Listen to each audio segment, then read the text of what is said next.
आदाब, सत श्री अकाल, राम राम, जय बजरंगबली सबको। ऐसा है कि हम लेकर के आए हैं बजट रिव्यू 2022 पार्ट 2।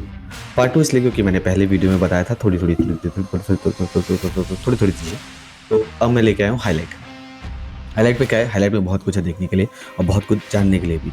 और वैसे भी कुछ लोग जो कर रहे हैं ना, उनके लिए मैं एक ही चीज़ कहूँगा, कुछ तो लोग कहें, लोगों का काम है कहना कि सॉरी बोर करने के लिए सॉरी।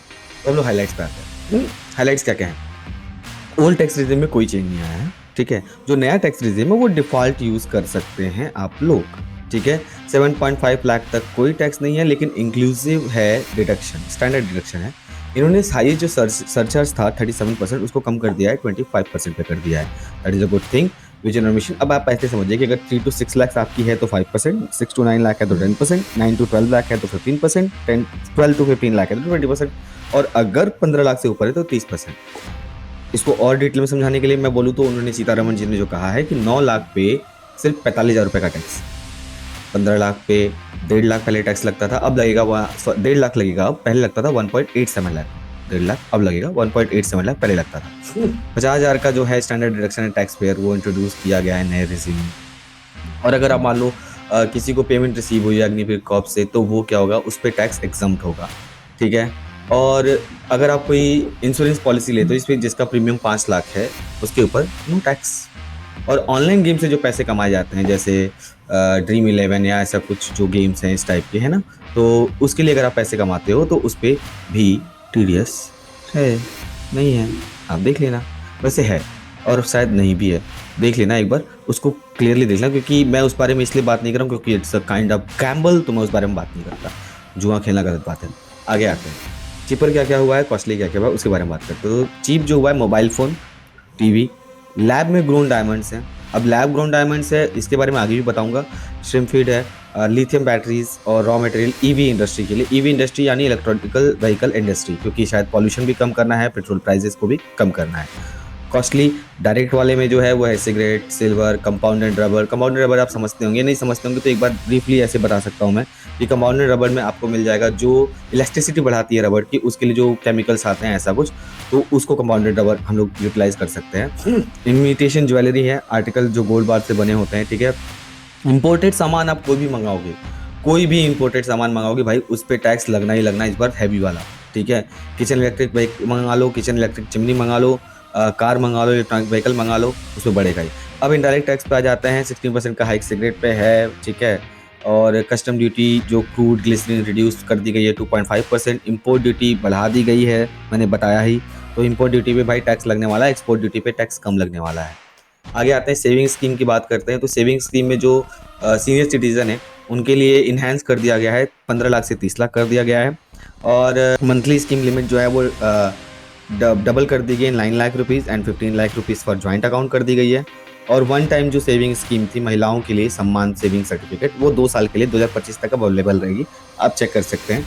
और 2 लाख किसी औरत या किसी लड़की के नाम से आप जमा करते हो तो उस पर 7.5% का फिक्स इंटरेस्ट रेट मिलेगा 2 साल के लिए। अब बजट ने हाइक्स किसको दिए, किसको किसको बहुत अच्छा खासा पैसा मिला है। तो पहला जो है वो रेलवे को मिला अच्छा खासा पैसा, 2.4 लाख करोड़ प्रोवाइड किए गए हैं। और इनका जो एलोकेशन है वो डिफरेंट एरिया में, तो जैसे पटरियों को बनाना और रेलवेज के लिए इंजन पार्ट्स, ये सब चीज़ों के लिए। और अलग करते हैं तो कैपिटल इन्वेस्टमेंट को भी 33% मिला है, क्योंकि इससे शायद जॉब क्रिएशन होगा। और डिफेंस बजट को 33% का मिला हुआ है। अब फिजिकल पॉलिसीज़ क्या है, फिजिकल पॉलिसीज़ आपको पता ही होंगी, फिर भी बता देता हूँ। ये गवर्नमेंट यूज़ करती है स्पेंडिंग के लिए, tax policies and influence economic condition, specially macro economic condition के लिए। अब फिजिकल जो पोजीशन है वो 4.5% करने का, बिलो करने का कोशिश किया जा रहा है, ठीक है। 4.5% से कम करने का कोशिश किया जा रहा है। फिजिकल डेफिसिट टारगेट जो है वो 6.4% को रिटेन करना है in the revised year 23, reduce to from 5.9 for financial year 24, okay. तो ग्रॉस मार्केट बोरोइंग जो सीन है वो है 15.43 lakh crore in financial year. Net marketing borrowing जो होगा वो होगा 11.8 लाख करोड़। तो ये चीज़ें आई थिंक सबके ऊपर से सर के ऊपर से आ रही है, बट फिर भी ये थोड़ी सी चीज़ें हैं जिसको आपको जानना चाहिए। तो आप लोग प्लीज़ इस पे थोड़ी सी और रिसर्च करिएगा अपने हिसाब से। जो जो इंपॉर्टेंट था वो मैं बता ही रहा हूँ और मैं आई थिंक बता भी चुका हूँ। तो जो नेट टैक्स रिसिप्ट मिलने वाला है, रिवाइज एस्टिमेट जो इनका एस्टिमेट बना हुआ है 20.9 लाख करोड़ मिलने वाला है इनको हमसे, सॉरी। तो अब आते हैं फाइनेंशियल ईयर टोटल एक्सपेंडिचर में रिवाइज एस्टिमेट स्टैंड किया गया है 41.9 lakh crore. Oh my God, बहुत सारे पैसे मिलने वाले हैं। अब एमएसएमई की बात करें तो इन्होंने गारंटी करने के लिए कि भाई आप जो एमएसएमई के जो छोटे छोटे एमएसएमई लोन है उनके लिए 9,000 करोड़ का इन्होंने इन्वेस्टमेंट करना है ताकि लोगों को कोलेटरल फ्री लोन मिल सके, गारंटी कम लेनी पड़े, और जो 2 लाख तक का होगा लोन उस पर ये कोलेटरल फ्री करने वाले हैं। और कुछ बैंकिंग रेगुलेशन को भी इन्होंने एक्सेप्ट करना है ताकि बैंकिंग स्टार्ट हो, मतलब बैंकिंग जो है वो बूस्ट हो सके। अब जॉब्स के लिए इन्होंने प्रधानमंत्री कौशल विकास योजना 4.0 अनाउंस करने का सोचा है। इंटरनेशनल अपॉर्चुनिटीज़ के लिए 30 स्किल इंडिया इंटरनेशनल सेंटर्स खोले जाएंगे डिफरेंट स्टेट में, और direct benefit transfer under pan India national apprenticeship promotion scheme to be rolled out to provide stipend support to 47 lakh youth in 3 years। 47 lakh youth को ये job देने के उसमें है, मतलब स्किल सिखाने के चक्कर में है। और ये बड़ी अच्छी बात है कि अगर हमारे इंडिया सीखेगा इंडिया तभी तो जॉब मिलेगी और तभी तो बढ़ेगा इंडिया। और clean energy 35,000 crore priority capital of the energy transition. Green credit अच्छी बात है। Battery storage get with viability gap funding government to support setting up for battery energy storage of 4,000 megawatt. Wow, that's a great thing. Hydrogen mission पे भी काम किया जा रहा है। तो हाइड्रोजन के लिए आपने सुना होगा कि अभी रिसेंटली हमें सुनने में मिला था कि हाइड्रोजन से चलने वाली ट्रेन, गाड़ियाँ ये सब आने वाली, तो उस पर भी काम करने वाले हैं। तो that is a good thing. अब जेम्स एंड ज्वेलरी की बात करें तो लैब ग्रोन डायमंड्स के लिए एक ये किसी आईआईटी को सेलेक्ट करेंगे 5 साल के लिए, और उसमें एक अच्छा खासा रिसर्च टीम बनाएंगे, वहाँ पे इन्वेस्टमेंट करेंगे ताकि ये चीज़ें ना, जो रिसर्च की चीज़ें उस पर भी काम हो सके। तो that is a good step. और एविएशन एंड हाईवेज के लिए हमें पता ही है कि जितना रोड बनेगा उतना ही ट्रांसपोर्ट अच्छा होगा। ट्रांसपोर्ट अच्छा होने से इंडिया का बिजनेस डेवलपमेंट होगा और अच्छा डेवलपमेंट होगा। तो वहाँ पे उन्होंने 50 additional airport, helipad, water, air, drone, advance landing ground will be revive to improve regional air connectivity. तो रीजनल एयर कनेक्टिविटी करने के लिए ये किया।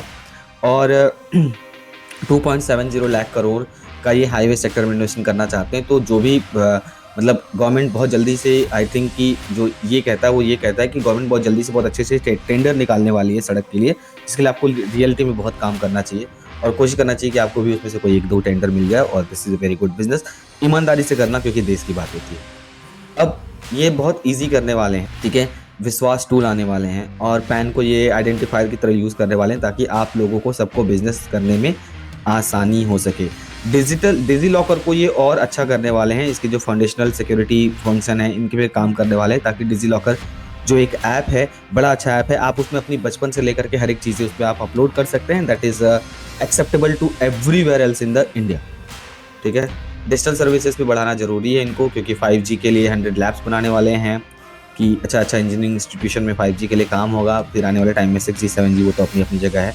फेज़ 3 में जो ई कोर्स प्रोजेक्ट हैं, फेज़ 3 में ई कोर्स प्रोजेक्ट लॉन्च होंगे जिसके लिए 7,000 करोड़ की लीडिंग इंडस्ट्री का इनका प्रोग्राम है। तो that is a very good thing. और ये जो 7,000 करोड़ का जो ये होने वाला है, इसमें आपका हेल्थ, एग्रीकल्चर और अदर सेक्टर्स भी आएंगे। तो अर्बन डेवलपमेंट में देखें तो गवर्नमेंट ने 10,000 करोड़ का पर ईयर अर्बन इंफ्रा देने के लिए वादा किया है और 100% ट्रांजिशन के लिए वादा किया है कि इनको चेंज किया जाएगा। हेल्थ सेक्टर में 89,155 करोड़ यूनियन बजट है हेल्थ सेक्टर में सिर्फ। तो बड़ी अच्छी बात है अगर ये हेल्थ सेक्टर को और इंक्रीज़ करते। जैसे मैंने पिछली वीडियो में भी कहा था कि हेल्थ सेक्टर में काम करना बहुत ज़रूरी है, क्योंकि कुपोषण के शिकार वाले बच्चे बहुत आ रहे हैं। तो जबकि उनका ध्यान हमारे देश को रखना पड़ेगा और हमें भी रखना पड़ेगा। अगर आप कुछ अपने हिसाब से कंट्रीब्यूशन कर सकते हैं छोटे छोटे बच्चों को जो कभी शायद सड़क पे या जो गरीब हो या अनाथालय में आप दे सकते हैं, तो प्लीज़ दें। आप देश के लिए अच्छा ही करेंगे और कोशिश करें कि लोगों को पढ़ाएं। अब एजुकेशन की बात करते हैं तो एजुकेशन में भी ये बहुत सारे काम करने वाले हैं, जिसमें 157 नर्सिंग कॉलेजेस होंगे, 157 मेडिकल कॉलेज होंगे जो 2014 तक बने हुए हैं, ठीक है। अब इसमें इनको 38,800 टीचर, सपोर्ट स्टाफ 750 स्कूल के लिए और 3.5 लाख ट्रैवल स्टूडेंट को नेशनल डेटा गवर्नेंस के हिसाब से ये सब लोग करने वाले हैं। तो बड़ी अच्छी बात है। और एग्रीकल्चर के लिए तो मैंने बताया था पिछले वीडियो में भी, अभी भी बता रहा हूँ कि 20 lakh crore agriculture credit target है इनका इस बार। एनिमल हस्बेंड्री के लिए, डेयरी के लिए, फिशरीज के लिए अगले 3 साल तक। यानी अगर कोई भी एग्रीकल्चर इंडस्ट्री में काम करना चाहता है, एग्रीकल्चर इंडस्ट्री में it's not simple. Agriculture industry का मतलब ये नहीं कि सिर्फ फार्मिंग, आप एनिमल हस्बेंड्री भी कर सकते हैं, डेयरीज भी चला सकते हैं, फिशरीज फार्म भी खोल सकते हैं। तो उनमें भी गवर्नमेंट आपको बहुत हेल्प करने वाली है ताकि आप बढ़ें। और जब आप बढ़ेंगे तो ऑब्वियसली आपके आसपास के लोग भी बढ़ेंगे और गवर्नमेंट को बहुत अच्छा टैक्स मिलेगा। स्पेस में 12,544 करोड़ का एलोकेशन हुआ है, ठीक है। तो स्पोर्ट्स में काफ़ी कुछ करने वाले हैं। खेलो इंडिया के हिसाब से खेलो इंडिया में इन्होंने 1045 करोड़ रुपीज़ का इन्वेस्टमेंट करने का सोचा है। That is a very good thing, ताकि हमारे देश में मेडल और आ सके और मेडल मिलने के बाद हम उनको सम्मान कर सके और एटलीस्ट हम अपने बच्चों को कुछ ना कुछ बता सके कि नहीं, देश के लिए स्पोर्ट्स भी एक है जहाँ पे आप खेल सकते हैं और अपने देश का नाम रोशन कर सकते हैं। स्पोर्ट्स कोटे की एक और अच्छी बात है, स्पोर्ट्स से आपको गवर्नमेंट जॉब बड़ी इजीली मिल जाती है। तो प्लीज़ खेलिए, अच्छे से खेलिए, मेहनत से खेलिए। अब 7 प्रायोरिटीज ऑफ द बजट क्या है? जो इस बार का बजट उसका नाम रखा गया है Saptashri. Inclusion of development, reaching the last mile, infrastructure and investment, unleashing the potential, green growth, youth power, financial sector. अब 2003 के बजट का एम क्या है? Facilitating ample opportunities for citizen specially youth के लिए काम करने वाली है। That is very good thing. Providing strong inputs to growth and job creation.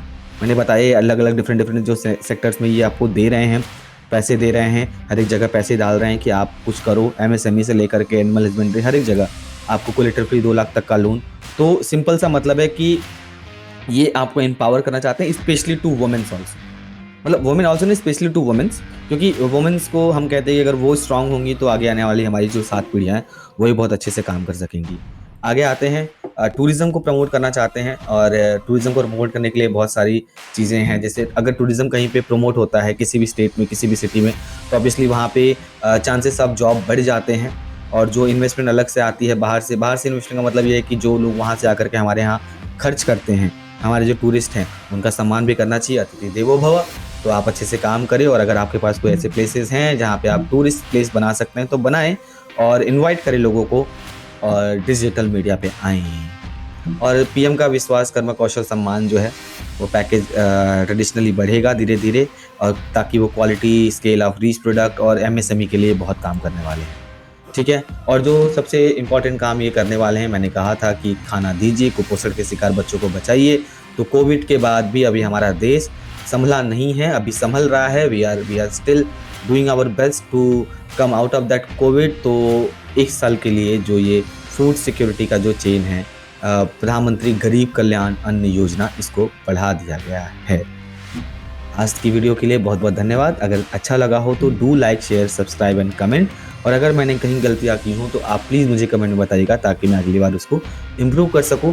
और किसी चीज़ के बारे में जानकारी चाहिए हो तो आप हमारे कमेंट बॉक्स में लिख सकते हैं या डायरेक्टली हमें मेल कर सकते हैं। आपके सवालों के लिए आप हमें इंस्टाग्राम पे भी मिल सकते हैं, हमारे पेज पे इंस्टाग्राम का लिंक है, आप वहाँ ज्वाइन करें।